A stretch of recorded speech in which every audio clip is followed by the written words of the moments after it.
Mecca, who's number one, presented by Saucony. This week, things are really heating up. Curtis Eckstein drops a 193. Grant Gardner, a sophomore in Utah, he goes 190. But it's all about the teams with the season heating up. Indiana Carmel girls all went over 130 in their race with a tight pack split by 5 seconds. So there's a lot more left in the tank. And now, after Mount Sac, Great Oak girls all have season best. Their top 5 over 130 as well. Why is that such a big deal? Last year, NXN, only one team had 5 athletes break 130 in the speed ratings, and yes, it was your national champions, Fayetteville Manly. So what does that mean? Carmel, Great Oak, both challengers this year to take down your NXN champions. Now, we're going to take a bigger look at the season and the teams and give you an update on kind of standing and who our the challengers are. So my guest this week is Kyle Brazel of MileSplit New York, and we're going to dive deep into the speed ratings for the top teams in the country. So this week, my guest is Kyle Brazel of MileSplit New York, who works closely with Bill Malin at Tully Runners, and he runs the weekly national speed rating merge on New York MileSplit. And I'd like to preface this by saying we're not going to be talking in subjective terms here with these teams. We're going strictly off of numbers and rated performances. So Kyle, to get things started, just based purely off of speed ratings, who are the contenders who have a legitimate chance to win NXN this year? All right, so there's quite a few teams on each side, and you're looking at two different sorts of teams. You're looking at teams that either need everything to go right or those teams that have been consistent all season. On the girls' side, FM and Desert Vista are definitely two of the top teams up there. Carmel took a big jump this week. We're looking at their back end. They're starting to get a little bit faster. Great Oak rounds out that top 4. They're very solid every year. And then Bozeman is they sort of snuck into those top rankings. You wouldn't notice it by looking at some of the results, as one of their top girls had an off race at their state meet this weekend. But if you put those all together, they're definitely looking pretty good. The big question is obviously Saratoga. It's almost November and they haven't really raced yet, so they're a big question mark. We're not really sure what they're doing. Based on last year, you would assume they're going to be good. But looking at this year's results and what we have, again, it's from August, so it's really hard to tell.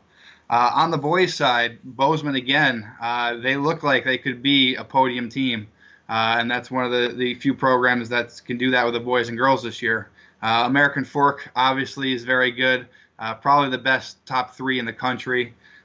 Davis, they had an off day at their state meet, but if you put, again, their season performances, they have the potential to be a podium team. That's Davis out of Utah. Great Oak, again, had a great showing at Mount Sac. They're looking to be pretty good. Brentwood, coming out of, Great American, looks pretty good. And then the Woodlands out of Texas looks like a legitimate team. They just had a pretty good meet, beating Woodlands College Park over the weekend. Our big question on the boys' side is obviously CBA. They got 2 or 3 guys who haven't come back yet. It's hard to judge them based on what they've done, but it's getting so far into the season that if they're not back yet, you almost got to assume they're not going to come back with these guys running 190s, 180s for those who know speed ratings. Yep. And now for teams who are looking at being considered a top team in the nation, we'll say around top 10 or top 15 at NXN finish. Where do you need to be if you're looking at speed ratings in your top 5 runners? If I'm a coach or athlete trying to figure out how good my speed ratings are, where do you think their top 5 needs to be on the boys and the girls side to be considered one of the top teams in the country? It definitely varies every year. The way NXN is made up, there's really 6 or 7 teams that are in the mix for getting up there. So right now we're looking on the girls side. You definitely want to have your fifths at least got to be over 120. If your fifth's over 130, you're starting to talk a little bit more realistic about winning. And then once you get your fifth over 130, it's getting that average in the 130s up to the higher. Right now, there's a lot of parity between the teams. FM and Carmel are very similar in what they have. Great Oak's a little more skewed towards the lower end of the 130s, and then Desert Vista's got a nice mix right in between of some high levels up at the top and then some lower levels back at the back. And then how about the boys' side? For those guys looking at the speed ratings, where do you need to be on the boys' side to be considered a top team?